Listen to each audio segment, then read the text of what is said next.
Somebody a few weeks ago, when we got asked basically something along the lines of like, how do you support so many visitors with so few people? I was like, well, we have this guy, Robb, and like he uses this tool, Fin, that Intercom, creates. And between workflows and AI, we basically only have humans responding to like 2% of the total support interactions that we have. And whoever that person was, I forgot. They said, can you do a webinar on that? So here we go. Robb Clarke is the presenter today. I'll be the host. Santosh will fire some questions at him too. Robb, can you take over? Robb, again, to be clear, Robb works with us at RB2B. I'll let him tell you about himself. Cool. Hey, everyone. So like Adam said, I'm Robb Clarke. I'm the head of technical operations for RB2B. One of the many hats that I wear is building and managing our support infrastructure. So making sure that when our users need support, they have a good time is one of the main things that I'm doing. In that is, building out our knowledge base, so all the articles that people can read, building out our self-serve workflows and our AI support agent, training it, making sure it is being effective and answering everything correctly. Those three things together seem to work really well. And that's kind of how we're making our support experience as frictionless as possible for our users, because I think I was talking to somebody earlier today, and there's 19,000 individual users across just about 13,000 accounts right now. And that's a lot of people. And trying to keep everybody going and happy and all that stuff is kind of one of my main priorities. Described this to Adam a while ago as I'm trying to do as much work as possible by doing as little work as possible. And that's where all this comes in. And the main benefit there, obviously, is that our users can get support 24/7, get help when they need it, solve their own problems, and then should they need to escalate it to a human member of our team, somebody from the team can jump in and help. So sweet. yeah, so what do you have for us today? Is it a presentation, or are we just going to do a Q&A? Like what is the format of this? So I've got a little bit of info, mostly because we get a lot of questions about like what we're doing and how it's set up and why. I get a lot of questions from people that see what we're doing for stats and then go, how do we do this too? Or they don't know where to start, and it's so foreign to them. So I've got slides that have some data that backs it all up too. So by the way, just to go over some top line stats, it's around 19,000 users. We got around 700 paying customers, almost 2.5 million ARR, 2,800 support interactions per week. That's like anyone touching any part of the support org. 2.0% involvement with a human being, 93% CSAT. And it's currently, he's seeking someone to help who has an engineering background, but it's a one-man show, which is unbelievable. So she just accepted today. So yeah. Is it Julia's sister? It's Olivia Constantino. She'll start on Monday. Okay, cool. Yeah. Wait, never mind. We will withdraw that that job offer. So okay, we will officially now turn it over to Robb, who can explain what the heck he built and why it works so well. Yeah. Give me a split second while I. As always, we'll be watching the chat. Drop questions and that we can answer in the end, and you can drop in the Q&A also. Yeah, just let me find the appropriate way to share this. 1 second. Share desktop. Cool. Can you see that? Yep, I can see it. Can we get a Y Perfect. so people can see it in the chat? Y. Look, yeah, we got some yeses. Sweet. Okay, awesome. Watch it. So Thank you. like I said earlier, we've kind of got a three-pronged approach to self-serve. We have our AI support agent, the self-serve workflows that people can go through, and then our knowledge base articles. And then the fallback is human support should they need it. So just to back up a couple stats that Adam and I were talking about, there's our, I did these 2 days ago on the 11th. I did it on the weekend. From August 1st to August 11th, we had 4,600 support instances, and 97 of them were handled by a human. So 2.1%, which is kind of awesome. And then just kind of showing that it's improving and getting better. From July 1st to August 11th, we had 17,000 with 2.8%, or 472 being handled by a human. So that's pretty neat. Our Fin involvement has been getting really good. Rob, what's Fin? So yeah, Fin is it's Intercom's AI support agent. We've named ours R2B2 because my dyslexia kicked in one day when I was typing out our company name. And I was like, it's perfect name for a bot. Thank you, Star Wars. But please, Disney, don't sue us. So yeah, it's R2B2 and is our Fin. But yeah, Fin is our AI support agent. Right now, Fin is involved in about 74% of support conversations and resolves 60% of those on its own. So when people chat with Fin, they're coming out with an answer about 60% of the time, which is pretty cool. And then from July 1st to August 17th or August 11th, our resolution rate again, or our involvement rate again, 75% with a resolution rate of 56. So it again is getting better. It's learning, and we're kind of evolving that over time. Every time somebody has an interaction with the AI, we look at the conversation, see what can be improved, especially anytime that they kind of rate it with a bad rating. I'll go through and look at every single one of those to see how the conversation can be improved and where the AI went wrong. And then especially anytime somebody asks to speak to a human member of our team, that's the other thing I look at is why did they need to speak to us? What did the AI not answer? How can we prevent it from doing that in the future? We're not always able to prevent it because there's a lot of stuff that the AI simply doesn't have access to at the moment. I'm looking to change that in the future.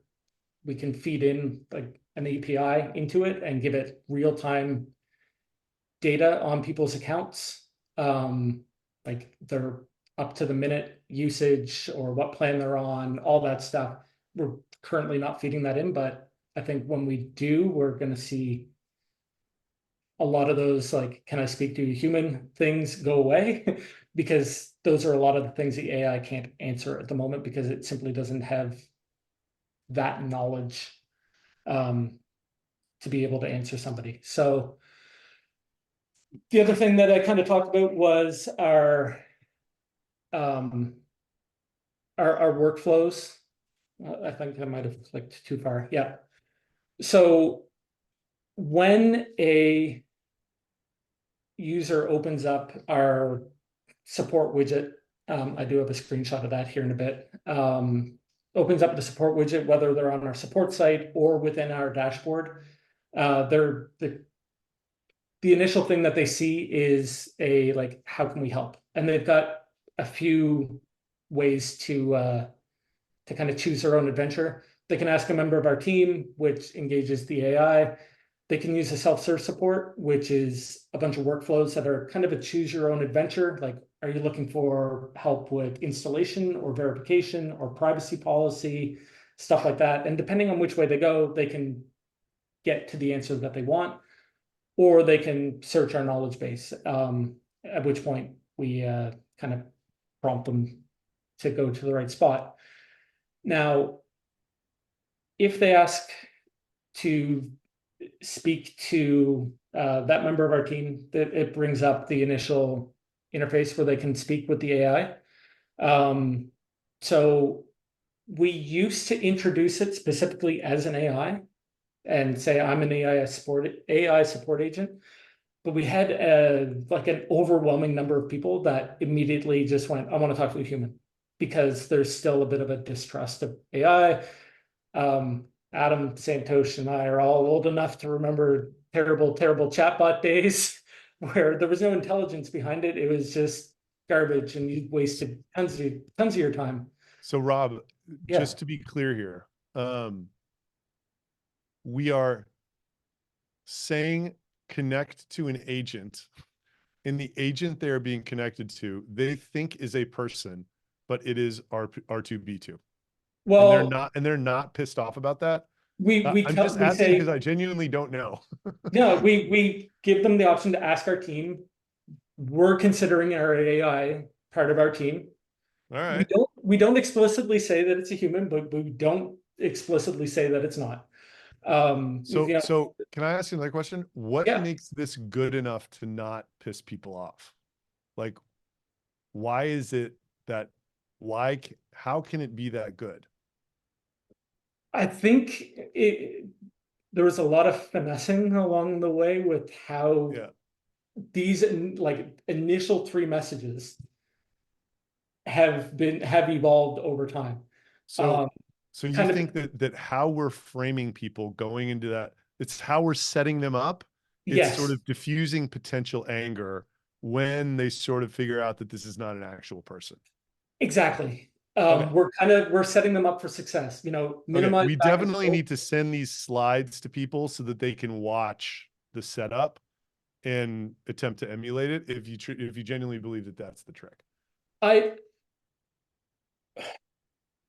It seems to be working, because Yeah. Yeah. Yeah. No, as I it's hear you. changed, yeah, like previous messaging and stuff that didn't say like kind of, it didn't set the person up like, if you have multiple questions, let's focus on one at a time, because people used to come in and just bombard us and the AI with like a Yeah. dozen questions, and it's I'm gonna struggle with answering 12 at a time. Like, please just give me one Yeah. at a time and I'll get Yeah. going. Yeah. And Okay. it's the same way. So like if we set them up for success, people are having way more success with it. I had somebody today that actually ignored this and threw out a dozen questions at it.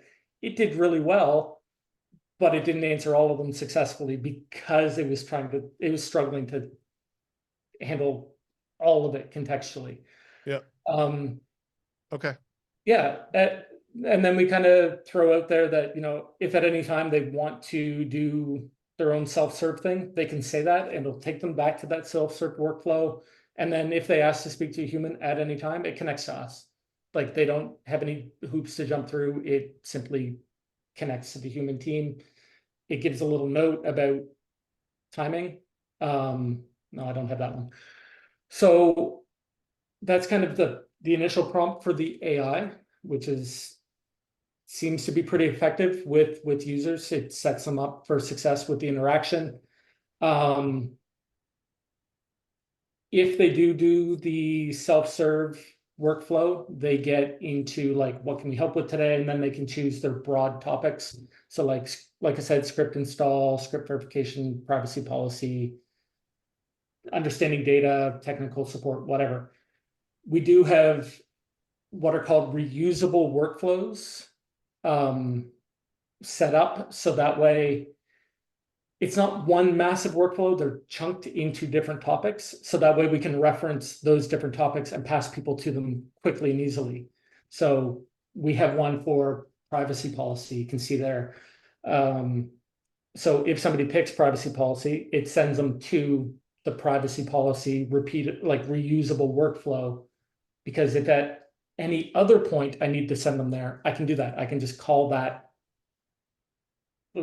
coding term would be like an include. Um, Same idea. We can pull that little segment. So the other last thing is just our user knowledge base. This is set up twofold. It's for our users. It's organized in a way that it's useful to our users. We've got like an overview. We have a getting started section that has everything you need on day one. 1,000,001 install guides, debugging your script verification, script install, your how to update your privacy policy, how to update your cookie banner. It gives you a checklist of everything you need to do on day one. And then it's broken into other things like here's how you use your dashboard, the individual integrations, whether it's HubSpot, Apollo, Clay, what have you, different features, some billing stuff, etc. So it's all organized for our users, but all the content is also organized and formatted in such a way that our AI gets the most out of it, because this knowledge base is the foundation of our AI's brain. So everything written in here is how the AI knows how to answer everything, amongst some other sources, but that's the main part of it. So anytime the AI kind of stumbles on a question, or maybe it confuses some context, I'll always look at the original sources and figure out how it got 2 + 2 = 5. And most of the time, when it gets 2 + 2 = 5 and gives kind of the wrong answer contextually, it's because of phrasing. I had one the other day that I used a comma instead of a period, and it took two thoughts as one, and using that, it tied another article there, and it answered wrong based on that. And I was like, oh, that comma caused that problem. Change it to a period, made two unique thoughts, and like now it literally, I've tested that same question and it doesn't have the same problem, which is cool. So really it's like setting the expectations in the front end and then having a super dialed in knowledge base on the back end are like the two most important ways to get people good support in this regard. Yeah, exactly. Yeah. Really quick, I do want to just go back to one thing, one question. I just saw it pop up in the chat. Somebody said, if the AI is so smart, why do we need to define these connections? I'm assuming you're talking about these workflows. So what you see on the screen here has nothing to do with the AI. This is just the users, sorry, dogs, the user's self-serve support. So if they're doing the choose your own adventure thing, this part is completely independent of the AI altogether. This is just the user guiding themselves to finding the right answer. So I just wanted to answer that contextually. Somebody also said, what are you using for your software? And we are using Intercom. It's kick-ass, and they've got all kinds of stuff in there under the hood to make this super valuable. Okay, so that Intercom knowledge base right there, that's like the root page. And then this is just an example of an article. This is how to add our script to Google Tag Manager. It's got step-by-step process, like log into GTM, enter your credentials, etc. Everything you need to do that is in the article. And then every article in the knowledge base is optimized for one, the human reader, and two, the AI, so it can answer this stuff. Here's a look at our dashboard with that workflow that I mentioned earlier. When somebody opens up the chat, they have the option, ask our team, use our self-serve support, etc.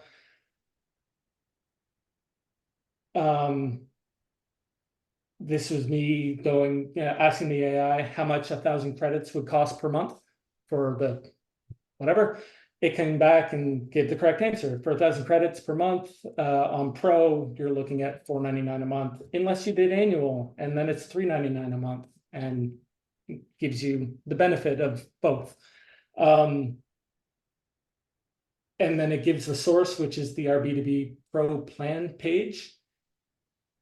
That page doesn't actually frame the pricing in that manner. It's got two columns showing what the monthly price and what the annual price is, but it doesn't have any like verbiage in it to form a sentence in that way. Like it doesn't say, if you choose to pay annually, you get a discounted rate, blah, blah, blah, blah, blah.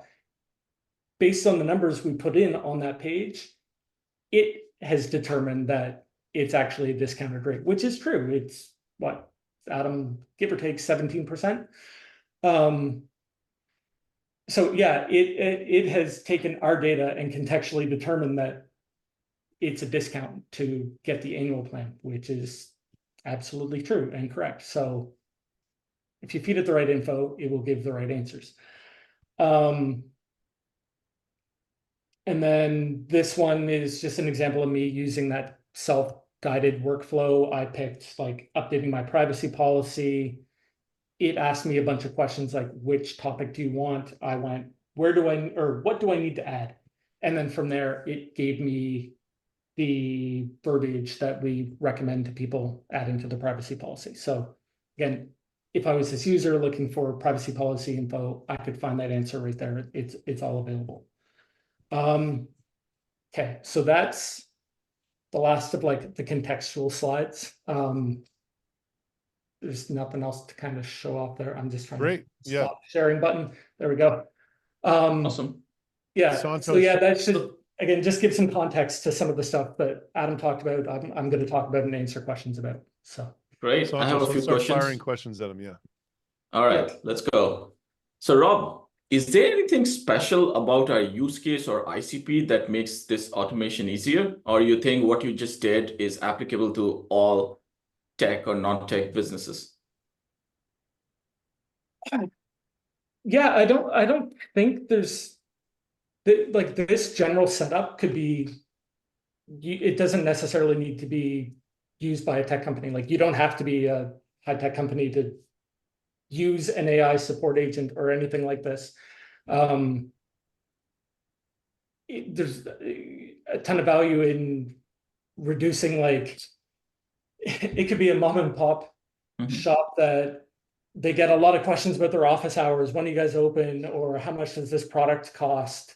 It could be an e-com store. How much does this product cost, et cetera? And using this to answer a lot of those questions will save your support team a lot of time and effort, because you can, the way I initially set it up on day one is back when everything was routing through my inbox and I was answering every question before we had all this. I went and looked at all the questions that I was tired of answering every day, and started setting up articles and workflows and stuff for that. And once I wasn't answering all those questions all the time, it freed me up to start building this more. And a lot of exponential growth with the more time I had free, the more time I had to commit to improving this and making it better, which then freed up more time. And yeah, so it's, yeah, it definitely doesn't have to be anybody can do this. Right. You're a So SaaS startup or not, but. Excellent.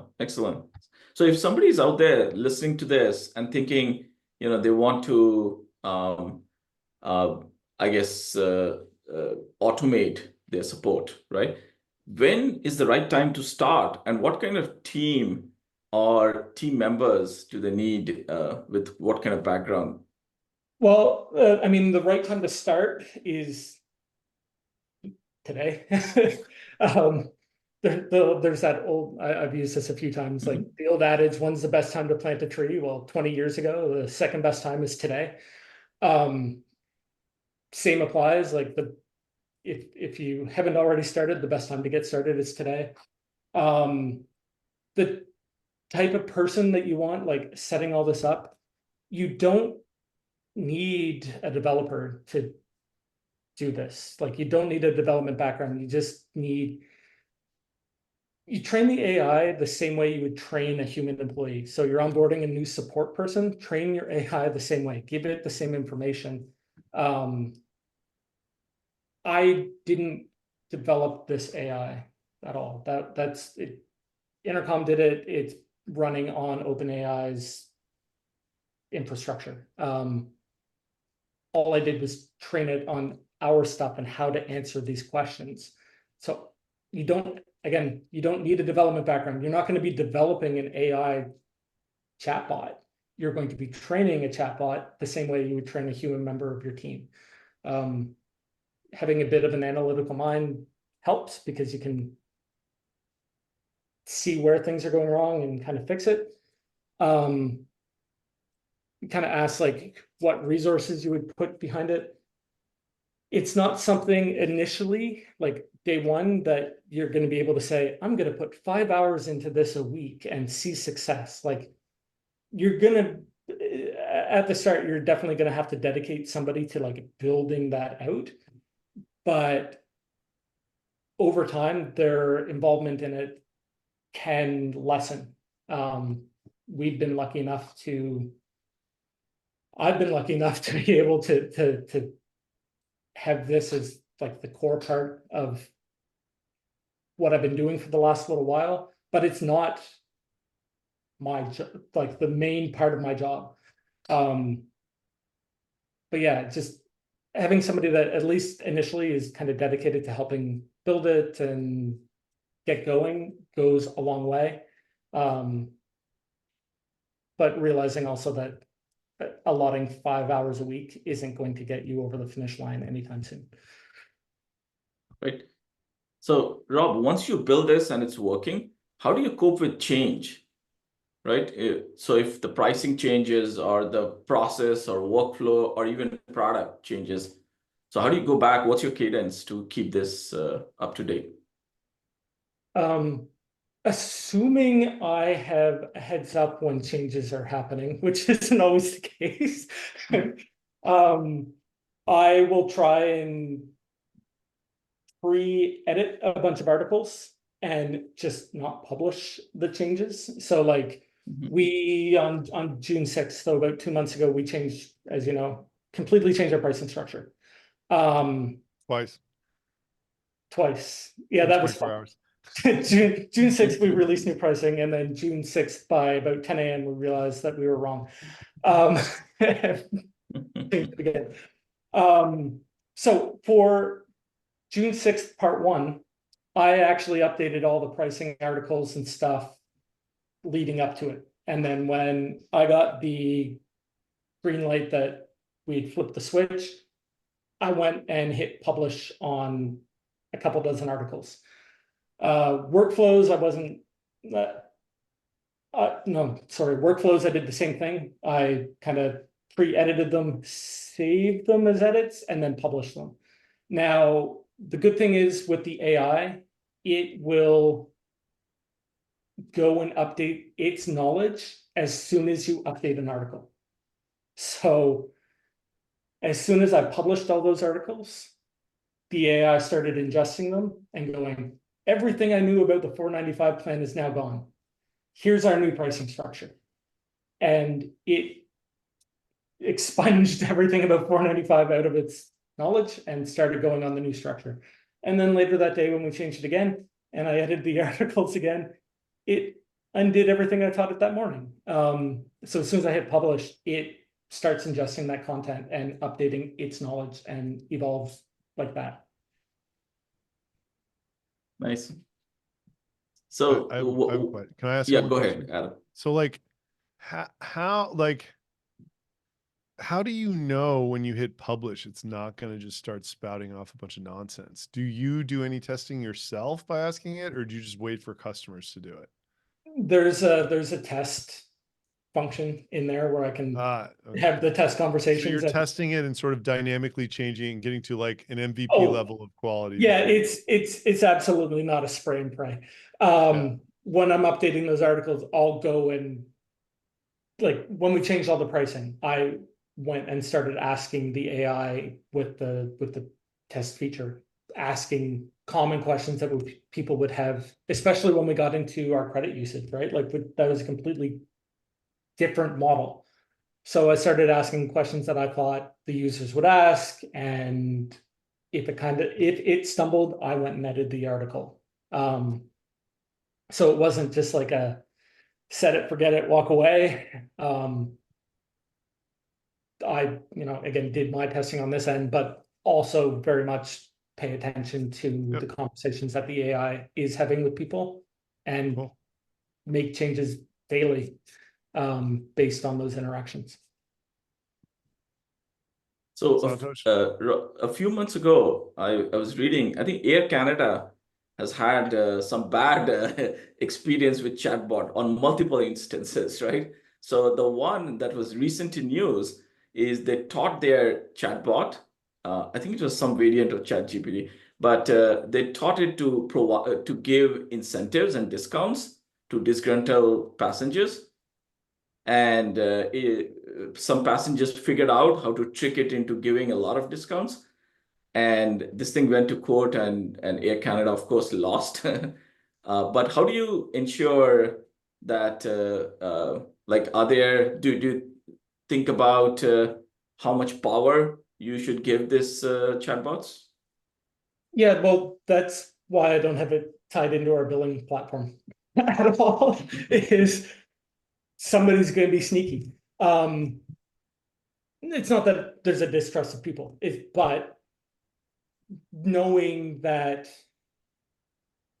these are flawed, like there's AIs they are programmed to provide you with an answer that it thinks will appease you. So often they hallucinate answers, and you can kind of bend that to your advantage, like the Air Canada case.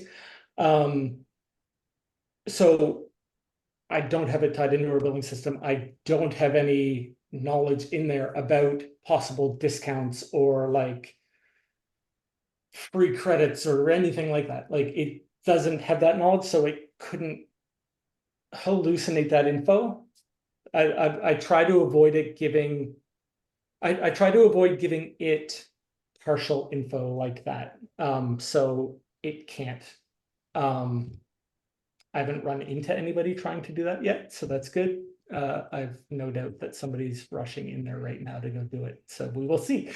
But yeah, I avoid that by just keeping it as far away from that as possible. Like I said, it doesn't have access to our billing platform. There's no way that if somebody asks for a restart on their trial, it goes to a human member of our team, and then we handle it. Because otherwise, if you kind of programmed it to like restart somebody's trial, if they ask for it, well, somebody somewhere could be like, I'm just going to use RB2B for free forever because I'm going to ask the AI and it's going to make me happy by giving me that. And while I very, very, very rarely tell somebody no on a restart on their trial, we do, it's almost always in our best interest to be like, oh yeah, you didn't get your script installed until day 29, no problem, we'll hook you up. But if we gave anybody carte blanche to restart the trial just simply by asking the AI, that would be a terrible business practice. So It would get around that was the easiest way to use RB2B for free forever. Didn't I just see a post about somebody going, hey, I stole leads from Adam Robinson? Oh yeah, well, I know that was what did he different. actually do? I just thought it was hilarious that the guy's title on his LinkedIn post was "I have better hair than Adam Robinson." That's his job. And he does, by the way. He This guy does. has He like does. this curly, like shoulder length locks. It's really hilarious.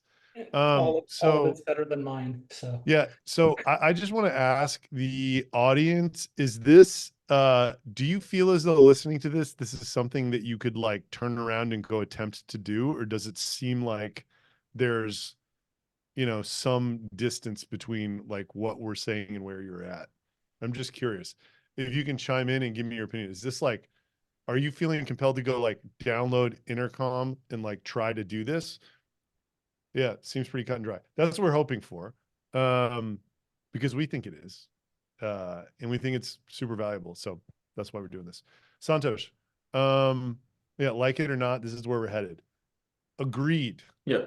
But I think it also enables this like super light, super small team that I think we're going to see more companies like, we had Ryan Babenzien on the other day from Jolie. It's a D2C brand, but they got to 40, 50 million ARR and they just hired their 4th employee after 36 months, like a week ago. Like this is the kind of thing that like needs to happen to run teams like that. And I think it's in the best interest of the founders, yourselves, and, the small teams to have teams that size. So Adam, do you think there are limitations to this, like above a certain number of inquiries, or does this, I guess there aren't any, right?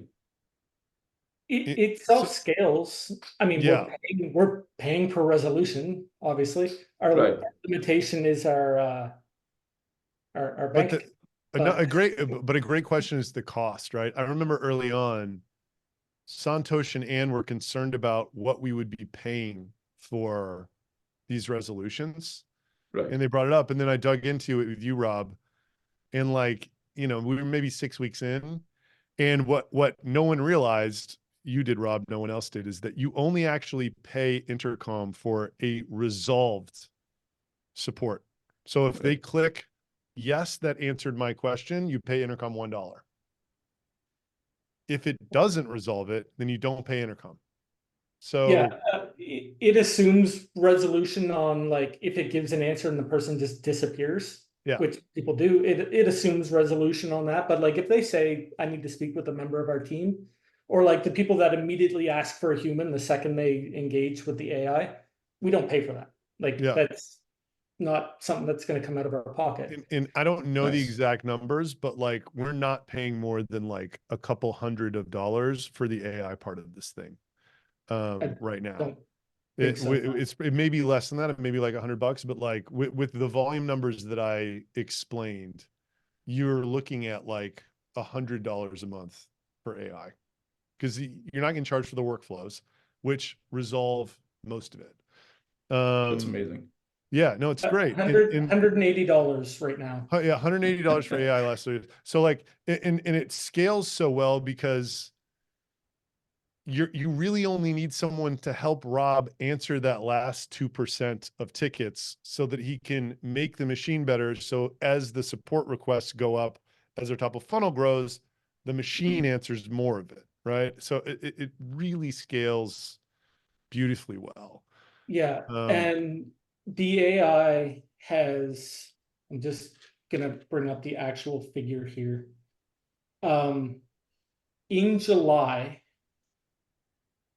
based on the number of conversations that it was involved in and resolved, multiplying those by, let's assume we'll say that if that went to a human and that human did that ticket from start to finish, a conservative, very conservative 15 minutes per ticket, it saved us 136 hours, just the AI in July. And we're not going to pay a human that much for 136 hours. That's 180 there's bucks laws against that. Yeah, $180 for a full-time support rep. Literally every second of the day support rep. That's 24/7. Oh, I have other things to do. I like sleep. Rob in his free time, he drives a hockey and softball bus that his daughter's pretty much all over Canada. I'm like, Rob, where did the bus go this weekend? The bus, luckily, is only going one town over for provincials for softball. Yeah. But the bus has been running back and forth all day, every day for prep camps for hockey season. But yeah, Santosh, what do we got? 24/7. Yeah, what do we got on the question front? How are we doing here? We are going through the questions fast. So, Rob, let's talk about the future. Where do you think this is headed 2 years from now, 3 years from now? Are we going to be talking to support inquiries with voice, with avatar? What kind of features do you think Intercom will support in coming years to make this more efficient? So I'm really hoping Intercom kind of itself evolves with OpenAI as they evolve ChatGPT. Like ChatGPT now is doing full image recognition. I've used it with my daughter for her French homework. Like, she had a bunch of French homework that we scanned, and I was like, okay, because she's having trouble translating this English, give us a side-by-side in English, and she was studying for a test. I said, well, use this and give me 20 prep questions at the grade 7 level. And it did. And if these chatbots are able to do the same, because right now they can't read images, and they tell people, it's like, oh, you upload an image, please describe it. Well, if it gets to the point where they can read and interpret the image, that's going to be huge.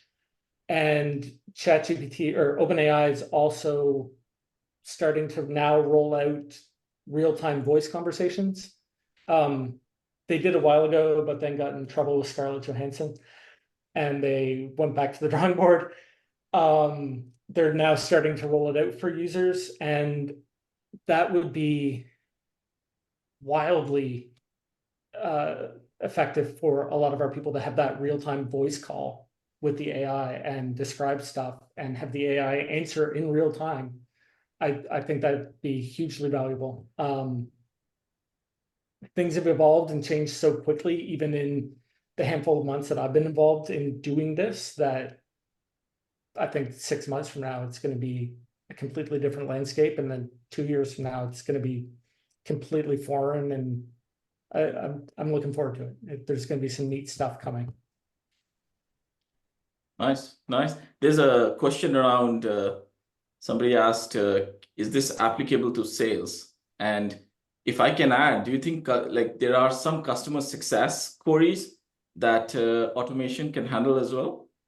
There are a ton of sales AI agents out there that are specifically tuned and configured and all that stuff to do sales. Like chatbots, again, that just do sales, but they don't do support. So Finn is programmed to be a support agent, not a sales agent. It'd be neat to have that sales side of Finn and have it all in one, like under one roof. But there are a ton of sales AI agents out there.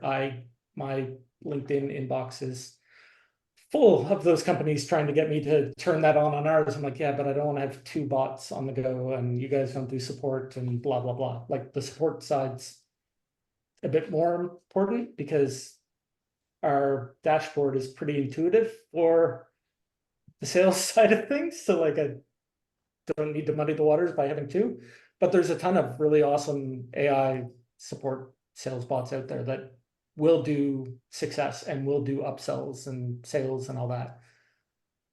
I've tried kind of training it, like training Finn, but it's again, primarily focused on support and fixing problems versus upselling on a specific plan for a specific reason. So.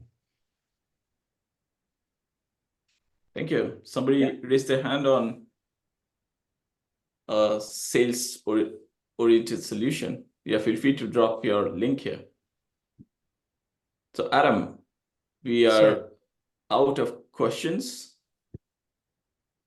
Look, you know, if anybody else wants to ask Rob or us anything, you can. I don't mind wrapping early because we've never done that. Giving people 15 minutes back.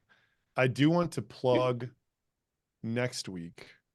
Next week, Santosh and I are going to sit in the woods and meditate and try to come up with our next great product idea separately, but on the same trip.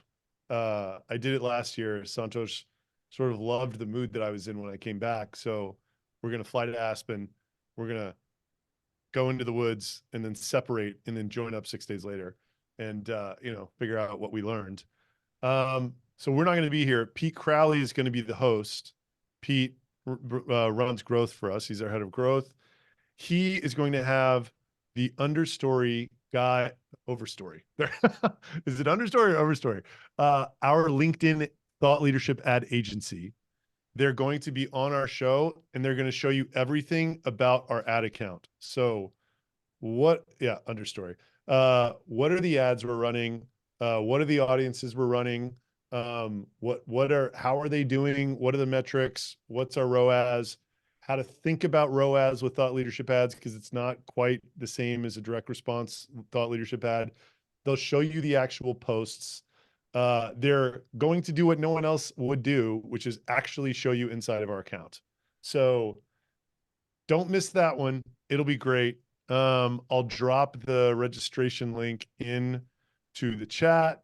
It's the same registration link as this week. It's always the same. So, yeah, I mean, that's all I have to say. Let me just drop this in real quick so you guys have it. Whoops, invalid meeting ID. Sorry. Rob, thank you very much for coming on. No problem. People are saying that it was valuable. Hey, that's good. Yeah, Rob, by the way, Robb Clarke, Robb with 2 B's, Clarke with an E. He writes about this stuff on LinkedIn if you want to follow him. Just about to say that. I'm following in Adam's very big footsteps a little bit here and trying to work in public with a lot of this. Anytime I have a win, I share it. Any stats, any misses, I share those too. Like, hey, I screwed up on this or whatever. And it's not just AI support stuff. It's also just talking about how I've been using AI, like our home life. I mentioned using it for homework with my daughter. Super useful in that regard too. Like anytime I find something useful with AI, I'll kind of share it, but also our B2B support success and how that's. Well, everybody, thanks for coming today. This will be published live on our YouTube channel tomorrow. There will be a freebie that you can get, which are the slides that Rob published, so you can see how we're setting everybody up and the different kind of stuff we're doing. And thank you very much. Hope to see you next week, even though Santosh and I will not see you next week. Next week could be the best show of all. Nothing against this show, Rob, but people want to know the metrics, Oh no, it's okay. They want to see what's going on. Yeah, Pete says that it will. Pete's the man, so I'm not competing with Pete. They want to see what's going on with the numbers behind the curtain. Cool. With that, everybody have a great rest of the day. Enjoy this 10 minutes you got back, and we will see you next week. Oh yeah, there's Rob's LinkedIn link. I'll just let people. I'll wait 60 seconds to close out if you want to sign up for the thing. Oh, my bad. Sorry. Bye, everybody. Bye, everybody. Great show, Rob. Thank you very much. Thanks, Adam. Thanks, Santosh.